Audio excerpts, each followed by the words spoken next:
El día de hoy vamos a hablar sobre la interpretación de la perimetría.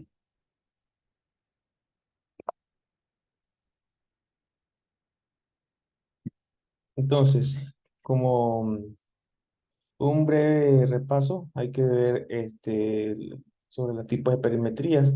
Tenemos la perimetría cinética y la estática, ¿verdad? La perimetría cinética se utiliza el perímetro de Goldman, se basa en la detección de un estímulo móvil, un estímulo de intensidad constante. Este de aquí se va a mover en un área de no visión a un área de visión con una velocidad estandarizada hasta que este se percibe.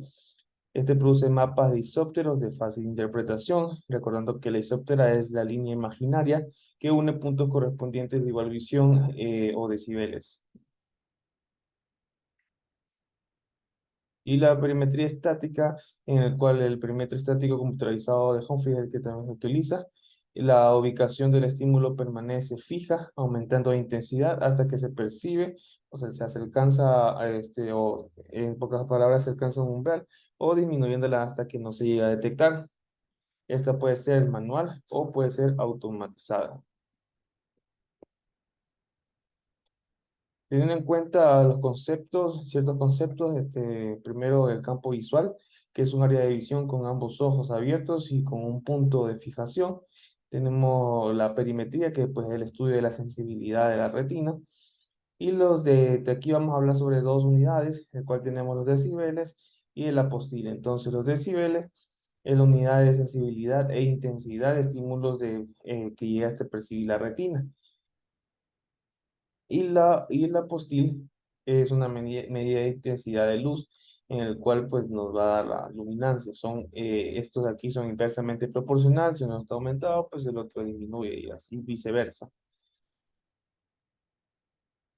El umbral, que es la intensidad que debe tener un estímulo para que el sujeto pueda detectarlo, se lo va a definir como la luminancia de un determinado estímulo de ubicación fija, con la que se llega a percibir el 50% de ocasiones en que se presenta.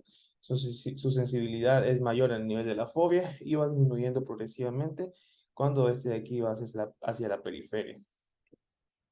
Y la estrategia, que es el algoritmo de análisis de los datos del test, que vamos a ver más adelante cuáles son.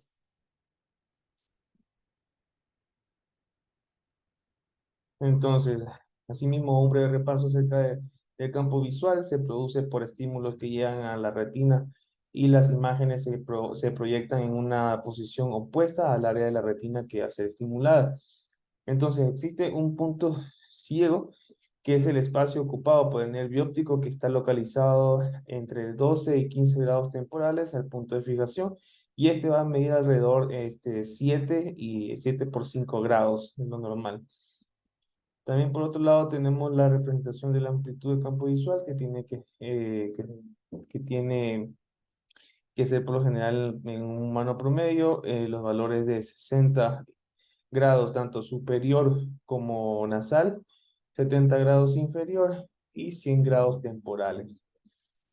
De ahí en la perimetría del lado derecho, en la imagen derecha, podemos ver que el 30 significa que estamos evaluando los 30 grados centrales, recordando que tenemos también perimetría de 30 y 60 grados. El campo central en realidad refleja aproximadamente el 66% de las células ganglionares de la retina y su representación cortical ocupa aproximadamente 83% de la corteza visual. Por tanto, pues se puede revelar la gran mayoría de patologías tan solo al estudiar los 30 grados centrales, ¿verdad? Acá, actualmente, pues la necesidad de explorar el campo visual periférico, es decir, ya a los 60 grados se va a limitar cuando estemos buscando escotomas en anillo, escalones nasales o presentes temporales. Entonces, todo paciente que sospechemos de efecto en el campo visual, tenemos que pedirle primero perimetría de 30, a menos que estemos sospechando de efectos periféricos neurológicos. Esta es la perimetría que usamos, ¿verdad? Pero aquí en el hospital, la perimetría de Humphrey.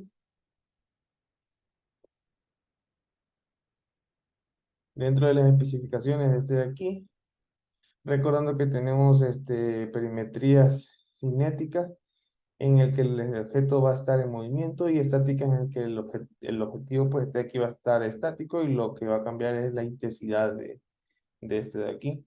Entonces el tipo de estática automatizada El tipo de estímulo usamos luz blanca sobre fondo blanco.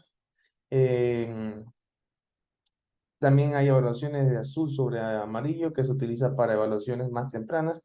Incluso está demostrado que un paciente puede presentar cambios en la perimetría azul sobre amarillo incluso 10 años antes de presentarse en una perimetría blanco sobre blanco. El tamaño del estímulo, el estándar, usamos el número 3 porque se ha demostrado que es suficientemente pequeño para detectar escotomas, escotomas que sean pues en realidad de tamaños pequeños y también es lo suficientemente grande como para no verse afectado por errores refractivos residuales. La duración del estímulo es de 0,2 segundos y la luz de fondo pues tiene 31,5 apostiles.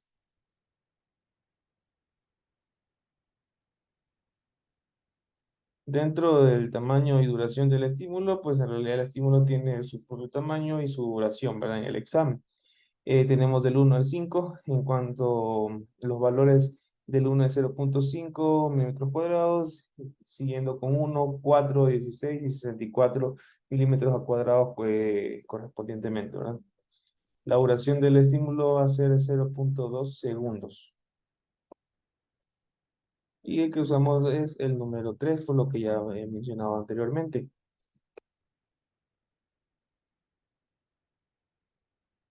De ahí tenemos la preparación del paciente, pues siempre la posición, que este paciente cómodo, fijo en el descanso del mentón y en la frente, ¿verdad? Bien pegado, que no se va para atrás. El botón de respuesta, presionar el botón con cualquier mano. En realidad no especifica una, pero pues siempre se trata de que se lo haga con la mano dominante. La huesa visual mayor que sea mayor a 20-60. La distancia de fijación aproximadamente 30 centímetros. Hay que verificar el tamaño de las pupilas del paciente, pues los pacientes que toman mióticos, o sea que se les aplica agentes mióticos o que tienen pupilas con un diámetro menor de 3 milímetros, pueden requerir una dilatación antes de la prueba para prevenir la depresión del campo visual por artefactos, ¿verdad? La corrección completa, no usa lentes de lectura. El ojo contralateral pues se debe ocluir si no será evaluado. Y la habitación, pues, en realidad una tonalidad oscura o que tenga una luz, pero que sea tenue.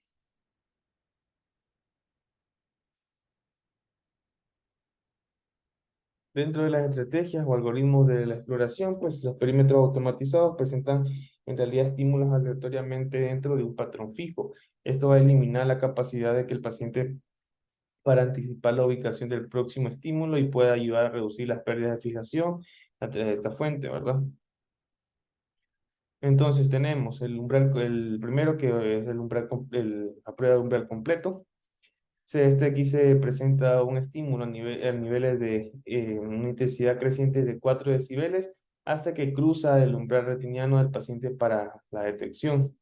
A continuación, pues la intensidad del estímulo se va a reducir en incrementos de 4 decibeles hasta que no se pueda visualizarlo. De ahí tenemos el Fastback. Este presenta estímulos o niveles de intensidad crecientes de 3 decibeles hasta que se identifica en comparación con las pruebas de umbral completo. El Fastback este de aquí es mucho más rápido de realizar. Tiene la capacidad de usar esta prueba para monitorizar a los pacientes en busca de progresión de la enfermedad glaucomatosa.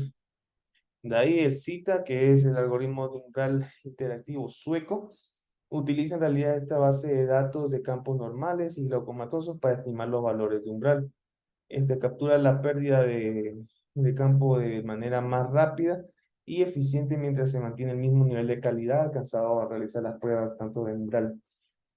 Hay dos estrategias. En esta de aquí de cita tenemos cita estándar y cita fast.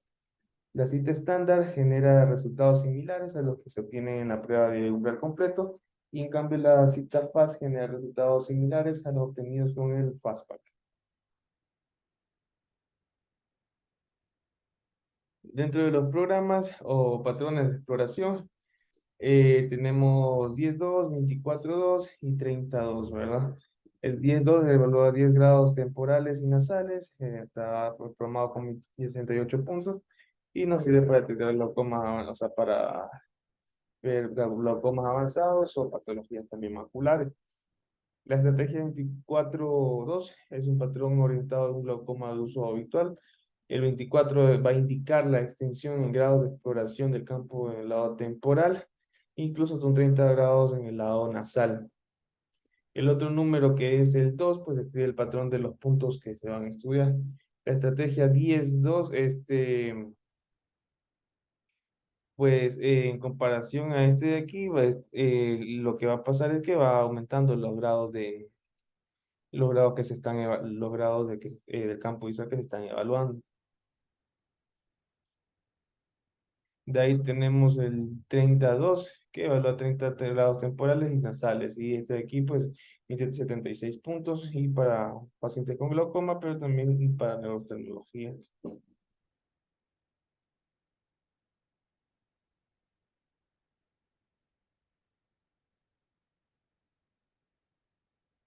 En cuanto a la interpretación, pues siempre es importante qué tipo de estudio, la estrategia que se usó, el fondo, el tipo de luz que se utiliza, datos personales, parámetros de confiabilidad y lo que vamos a ver a continuación, ¿verdad? Dentro de los datos personales e índice de confiabilidad, pues siempre verificar si los datos corresponden al paciente es lo primero que se debe realizar, verificar si es el examen que solicitamos. Este, entonces vamos a ver dentro de los índices, tenemos la fluctuación a corto plazo, que representa la variabilidad intraprueba. Esta aquí durante la prueba se vuelve a probar varias ubicaciones y se determinan las diferencias en los valores de umbral en estas ubicaciones de aquí. Cuando este valor es anormalmente alto, puede presentar una falta de atención o confiabilidad de parte del paciente. Pueden ocurrir grandes cantidades de fluctuación a corto plazo también como un resultado de un daño extenso del campo visual, no solo pues, que el paciente no colabore. De ahí tenemos los falsos positivos. Estos errores falsos positivos, cuando un paciente da una respuesta cuando no se presenta ningún objetivo, aunque la máquina pueda hacer un sonido, puede resultar en los pacientes que se le llama el gatillador feliz, o de aquellos que están tratando de ayudar a la prueba, ¿verdad? Los pacientes pueden sentir como que su condición puede estar empeorando y su preocupación puede ser de que estos respondan a estímulos que en realidad no existen. De ahí tenemos los falsos negativos. Esto cuando el paciente no responde a un estímulo que es de mayor intensidad, que uno ha visto anteriormente en el mismo lugar que se dio. Puede representar falta de atención, un cambio en la posición de la cabeza también.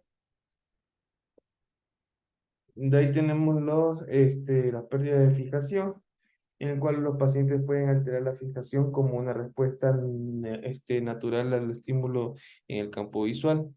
Un deseo de ayudar, entre comillas, al examinador o en algunos casos, pues debido a la pérdida de visión, causando cuando el paciente no puede ver el objetivo de fijación. Algunos perímetros tienen un grupo de objetivos de fijación que rodean la fijación central, que van a ayudar al paciente a centrar la mirada cuando la pérdida de fijación central es el problema principal de este de aquí.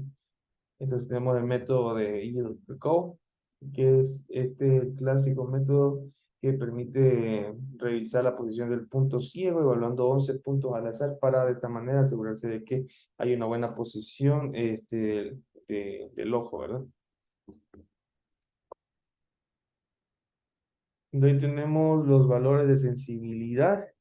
Vamos a ver la escala de grises primero. Este nos permite identificar efectos locales, una depresión generalizada de patrones neurooftalmológicos e incluso artefactos. Entonces, esta es una representación gráfica de los valores de umbral obtenidos para cada uno de los puntos evaluados. Una disminución de la sensibilidad se va a representar con tonos más oscuros.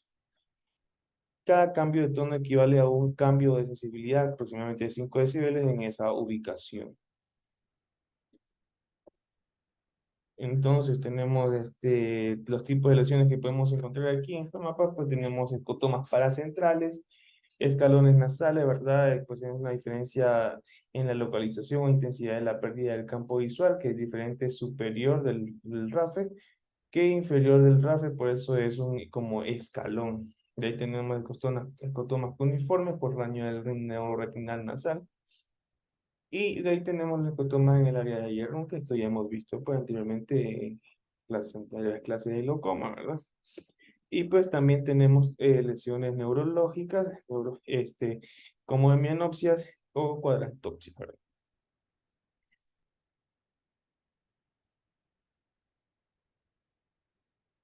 De ahí tenemos los artefactos. Entonces los artefactos puede ser por errores de refracción, puede ser por párpado, ¿verdad?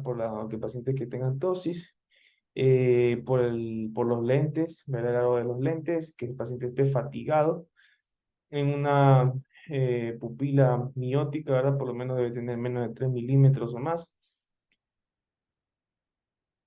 y que el paciente se mueva también. De ahí tenemos el gráfico numérico que va a proporcionar el umbral medido o estimado en decibeles en cada punto. Hay valores que se acompañan con un segundo valor que está encerrado como en un paréntesis, y hay que tomar en cuenta esto aquí.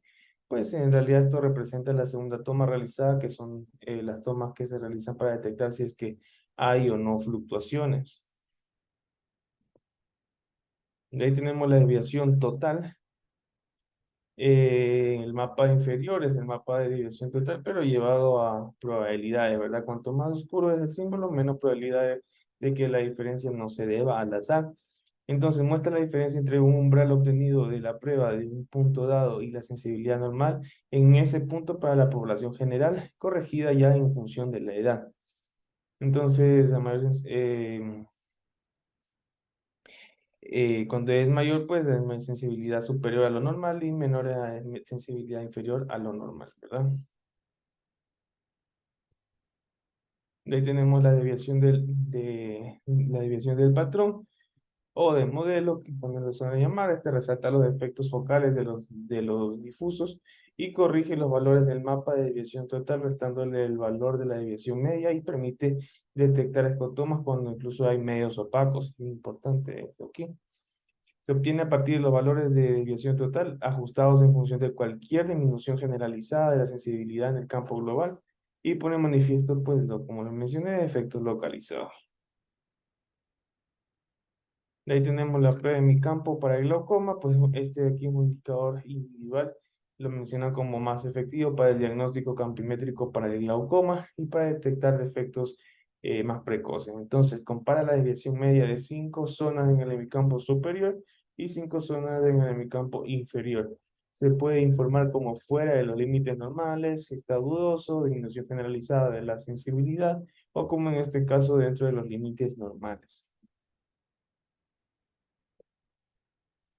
De ahí tenemos la desviación media, que es una medida global del desempeño de un paciente en la prueba de campo visual en relación con lo que es la norma. Entonces, el valor normal es entre -2 a +2 decibeles. Si es un glaucoma leve, pues está entre -2 a -6. Si es moderado, de -6 a -12. Si es avanzado, de -12 a -20. Y si es severo, de 20 a 25 decibeles. Tiene este de aquí, pues la verdad, una utilidad para clasificar el glaucoma según la severidad. De ahí tenemos la desviación estándar de modelo del patrón, en el cual es un indicador de variabilidad en el campo alterado cuando hay lesiones focales, en este caso, pues un campo heterogéneo, y puede estar casi normal en campos terminales y en donde se ven ya campos más homogéneos. Se obtiene el promedio de los valores del mapa de desviación modelo. Se considera normal mayor a 5%. Es indicador de variabilidad del campo. De ahí tenemos el índice de campo visual, el BIF o BFI. Este es el menos afectado que la desviación media, por factores que causan una reducción general de la sensibilidad, como lo que es catarata, miosis y errores de refracción. Entonces, un valor en porcentaje que resume el estado del campo visual de cada paciente como un porcentaje de la sensibilidad normal, corregida para lo que es la edad. Entonces, en un individuo normal, el valor debe ser el 100%, ¿verdad? Eso es lo que les traía el día de hoy. Espero les haya gustado. Muchas gracias.